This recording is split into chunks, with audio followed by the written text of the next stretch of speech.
Om Swastiastu. Assalamualaikum warahmatullahi wabarakatuh. Shalom nama budaya, salam kebajikan dan salam harmoni. Selamat malam, perkenalkan nama saya Nyaman Dewi Safta Arika dengan NIM 241101113 dengan nomor absen 13 mata kuliah Statistika Dasar semester 2 Prodi Bimbingan Konseling. Nah, pada video kali ini saya akan menjelaskan beberapa soal esai yang dimana dimulai dari nomor 1 itu soalnya adalah apa itu uji prasyarat analisis parametrik dan pentingnya uji normalitas. Nah, menurut saya, uji prasyarat analisis parametrik adalah serangkaian pengujian awal yang dilakukan untuk memastikan bahwa data yang memenuhi asumsi tertentu sebelum digunakan dalam analisis statistik parametrik seperti uji T. Salah satu prasyarat utama dalam uji normalitas karena banyak metode parametrik mengasumsikan bahwa data yang dianalisis berasal dari populasi yang berdistribusi normal. Nah, jika asumsi ini tidak terpenuhi, hasil analisis ini bisa menjadi tidak valid atau bias.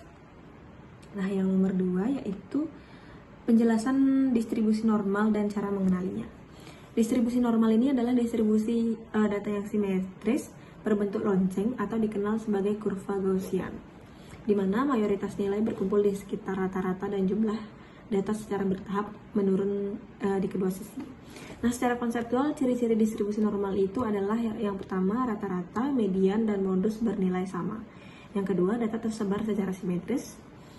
Dan yang ketiga, yaitu sekitar 68% data berada dalam kurang lebih satu standar deviasi dari rata-rata, dan 95% dalam kurang lebih 2 standar deviasi, dan 99,7% dalam kurang lebih 3 standar deviasi. Nah, secara visual, distribusi normal dikenali melalui histogram yang berbentuk lonceng simetris atau kuantil-kuantil plot di mana titik-titik data mengikuti garis diagonal lurus. Yang ketiga, prinsip kerja uji chi-square dalam uji normalitas itu adalah bekerja dengan cara membandingkan frekuensi yang diamati dalam kategori kelas data, misalnya interval histogram. Yang kedua, dengan frekuensi yang diharapkan jika data mengikuti distribusi normal. Nah, langkah utamanya itu yang pertama, menghitung jumlah data yang jatuh ke masing-masing kelas atau observed. Dan yang kedua, hitung jumlah yang seharusnya atau expected berdasarkan distribusi normal menggunakan rumus uji chi-square. Dan yang keempat, bandingkan nilai chi-square dan hitung dengan nilai kritis pada tabel chi-square atau dengan derajat kebebasan tertentu. Nah, nomor 4, 2 asumsi utama uji chi-square untuk normalitas. Yang pertama itu jumlah sampel cukup besar, atau tiap kategori atau kelas data itu harus memiliki frekuensi harapan minimal 5 untuk menjaga validitas uji. Nah, jika terlalu kecil, hasil bisa menyesatkan. Yang kedua, kelas data saling eksklusif dan mencakup seluruh data. Data ini harus dikelompokkan dalam kelas-kelas yang tidak tumpang tindih dan mencakup keseluruhan rentang data.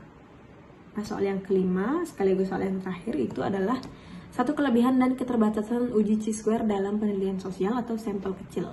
Kelebihannya itu uji chi-square ini sederhana dan mudah digunakan untuk menguji kesesuaian antara distribusi dan distribusi teoritis atau normal. Nah, keterbatasannya kurang akurat untuk sampel kecil karena frekuensi harapan dalam tiap kelas bisa sangat rendah dan sehingga hasil uji tidak dapat diandalkan. Baik, cukup sekian penjelasan soal-soal dari saya. Mohon maaf apabila ada salah kata. Saya ucapkan terima kasih. Om Santi Santi Santi Om. Assalamualaikum warahmatullahi wabarakatuh. Shalom nama budaya, salam kebajikan dan salam harmoni. Selamat malam.